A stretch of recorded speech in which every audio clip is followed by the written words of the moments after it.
அப்போஸ்தலர் 24 அதிகாரம்.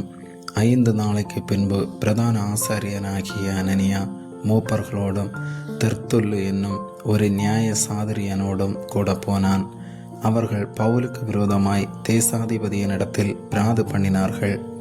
அவன் அழைக்கப்பட்ட போது தெர்த்துல்லு குற்றஞ்சாட்ட தொடங்கி, கனம் பொருந்திய பேலிக்ஸே, உம்மாலே நாங்கள் மிகுந்த சமாதான சௌக்கியத்தை அனுபவிக்கிறதையும் உம்முடைய பராமரிப்பினாலே இந்த தேசத்தாருக்கு சிறந்த நன்மைகள் நடக்கிறதையும் நாங்கள் எப்பொழுதும் எங்கும் மிகுந்த நன்றியறிதலுடனே அங்கீகாரம் பண்ணுகிறோம். உம்மை நான் அநேக வார்த்தைகளினாலே அலட்டாதபடிக்கு நாங்கள் சுருக்கமாய் சொல்வதை நீர் பொறுமையாய் கேட்க வேண்டும் என்று பிரார்த்திக்கிறேன். என்னவென்றால், இந்த மனுஷன் கொள்ளை நோயாகவும் பூச்சக்கரத்திலுள்ள சகல யூதர்களுக்குள்ளும் கலகம் எழுப்புகிறவனாகவும் நசரேயனுடைய மத பேதத்துக்கு முதலாளியாகவும் இருக்கிறான் என்று கண்டறிந்தோம்.